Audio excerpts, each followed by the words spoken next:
Yo mga kabasbas, so punta na naman tayo sa ating hanap buhay mga kabasbas.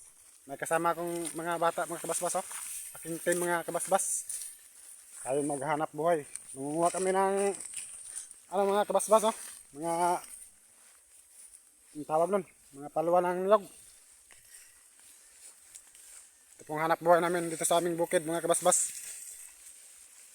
So ang ganda ng view mga kabasbas, oh. Ang daming damo. Sobrang takot. So, samahan nyo kami mga kabasbas. A few moments later. Mga kabasbas, oh. May nakikita na tayong palwa. So sila pong magbabasbas.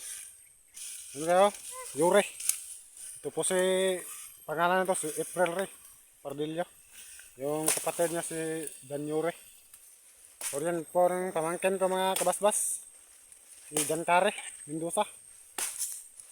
Ito po yung kasama ko mga kabasbas. Ito po yung hanap buhay namin dito sa bukid.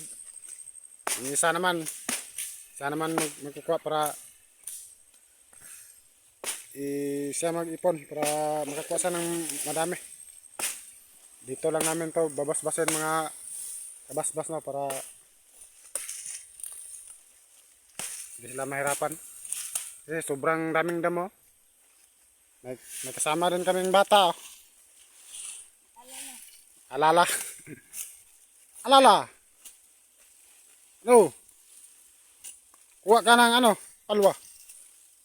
Napakasipag itong mga batang to mga kabasbas. Ganito talagang hanap buhay namin dito sa bukid. So yan mga kabasbas, oh. Hanap buhay tayo mga kabasbas para may pangsik tayo. Para may pangbayad sa bandila. Magsisipag daw siya magbasbas ng mga palwa mga kabasbas para daw makabili siya ng chicks. Din man yung isa, bibili din niya ng bakla. Idol natin yan, si Dan Yure. Magbabasbas kami ng palwa kasi ang ilong namin parang palwa. Yan din si April Ray. At tika yung lihok. April. Ikaw. Ano ba si Alalay? Huwag kang magbisaya. Magtagalog ka para makaintindi yung mga viewers natin.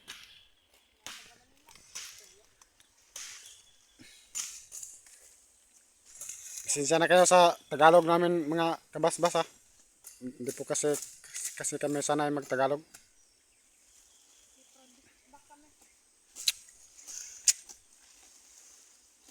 Basta mga Bisaya, mga kabasbas, palautog. Yan yung isang kasama natin mga kabasbas, oh. Siya pong magkukuha ng mga mga balintong-balintong na.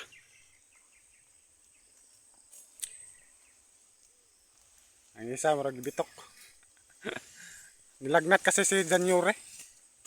Idol natin yan, malakas yan. Ito din si may Legit yan siguro mga kabasbas. si Alalay. Idol ng bayan. Alalay. Ang alalay ng panday.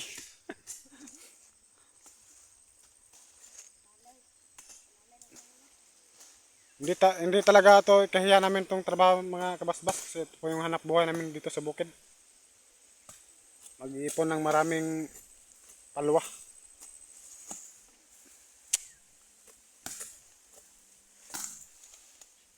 Malaya na, tungaor pa na to na.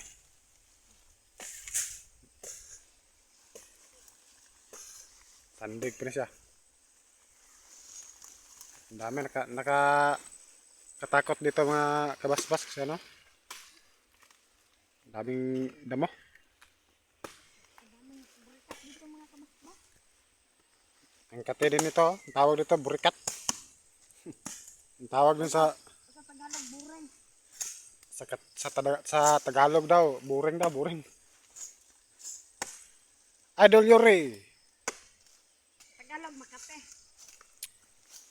Parang nangangalay na yung kamay ko sa pagbibideo. Pagod pala nito.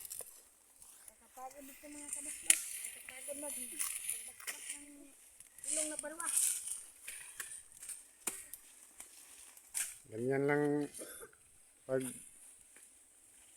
basbas ng kahoy mga kabasbas. Mga boy basbas. Mga boy basbas. Mga boy basbas. Alay ba? Engineer Alalay. Ha?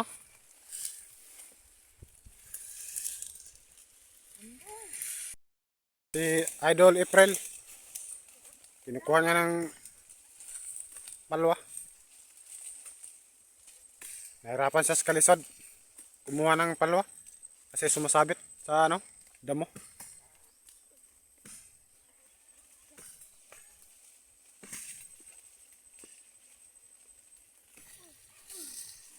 Yan yung kasama natin dalawang Para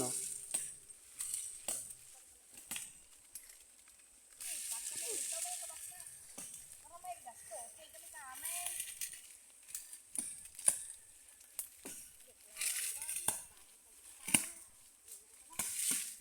Hindi kami nagkameta. Amon nga din ikanan. Ako kami nga amo. Ito po yung amo namin. Yung boss namin. Mga kabasbas. Ha? Wala, malala. Balik-balik man. Mga namataan dyan. Kailangan nyo kami. Tulad kami. Masisipan na tao. Kung maraming nakaranas itong trabaho mga kabasbas. Hindi natin ito ikakahiya kasi ito po yung hanap buhay natin. Sa bukid. Ang daming nakaranas nito. Pero kami lang masipag.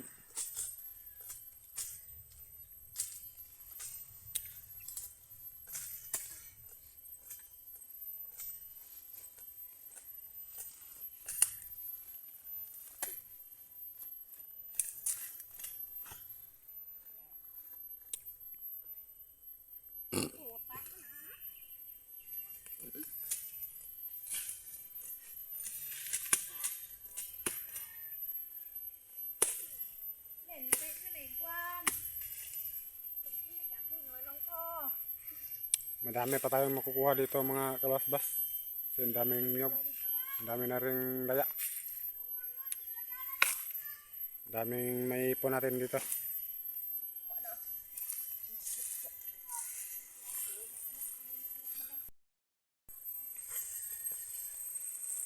Dami na tayong may ipon mga kabasbas. Hindi na tayo makaipon ng palwa.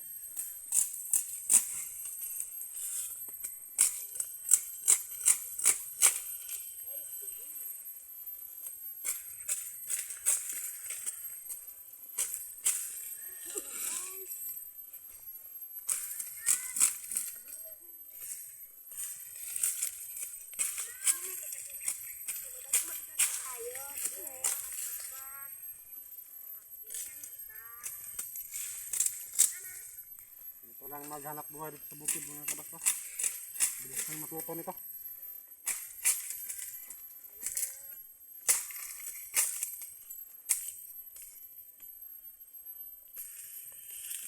Pambibos. Doon Polo. Polo Rizal.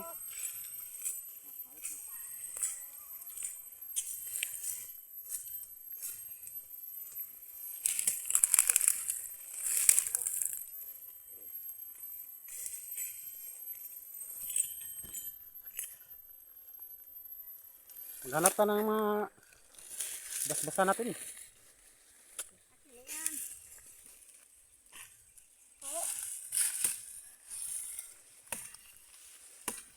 Dapat putulan ng ulo mga basbas para Hindi mabigat. Sandig ni Buseng. binakapalakas ng batang to. Idol natin yan si April Ray Pardillo. Siya pong kuha ng mga palwa.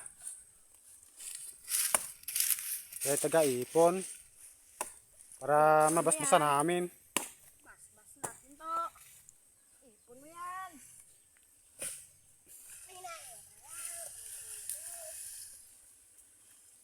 Hindi pala nakaalam. Inugo kami. Nandun si April Ray mga kabasbas. Naghahanap siya ng mga basbasa natin. Hindi na ako pupunta doon kasi ano, nakakatakot baka may ahas. Ay mga kabasbas, kung magiging ulam ako, anong klaseng ulam ako?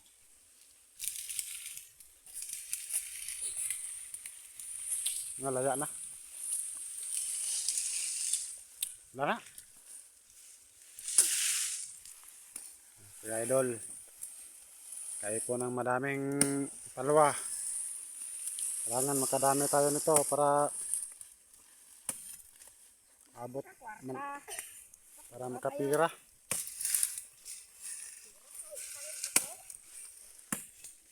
Para may pangbili tayo. Di ba?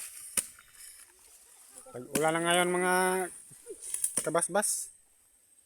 Kaya mahal mahal na yung binta. Mahal na yung bilihin sa ano. Mga butok na kahoy. Kaya magsipag kami magbasbas. Magtanggal ng mga palwa. Para makarami kaming maipon.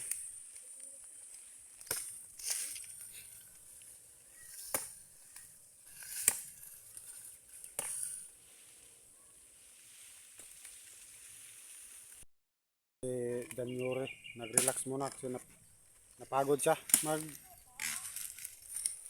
Napagod ang kanyang mukha. yung Kanyang buti. mukha ni Danyore mura si Dungkoy Dimanoy. Ayan po si Idol Dankar, napakalakas na batang to, napakasipag magtrabaho dito sa bukid.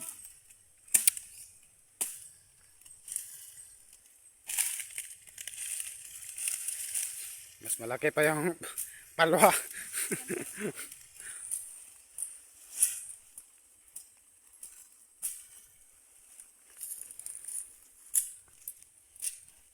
Thank you po sa papanood sa aking video mga kabasbas. Sana po nagustuhan niyo po yung video namin. Paki-like and comment and share na lang po sa aming YouTube channel. Paki-click na yung notification bell para updated kayo sa aming mga video. Ayan po si Idol April. Nahirapan sa kalisod sa pagbuhat ng palwa. Malaki pang Mas malaki pa yung palwa sa kanyang katawan. Matanda na to si April. 21 years old na to. Yung katawan parang 3 taon o 4 na taon pa lang. Ano? Pagod na? Nahirapan ka na sa kalisod?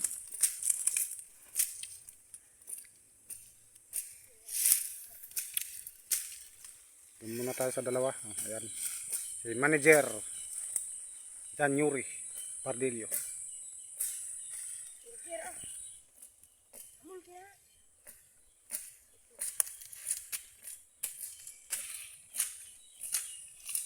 Okay, tapos na po mga kadol. Hanggang dito muna na tayo mga kabasbas. Kasi umuulan na. Hanggang dito muna tayo. Salamat sa panonood sa aming video mga kabasbas, no? Sana po nagustuhan niyo po yung video namin. Please like and comment and share and subscribe sa aming YouTube channel. Pag-click na lang po yung notification bell para updated kayo sa ating mga videos. Ayan po, tara na po. Maraming salamat po sa inyong lahat. God bless po mga kabasbas. Ayan po, tapos na po kami. Uwi na po kasi kami kasi umuulan na. Maraming salamat po. Maraming salamat po sa walang sawang panonood sa aming videos. God bless po mga kapalwa, mga kabasbas.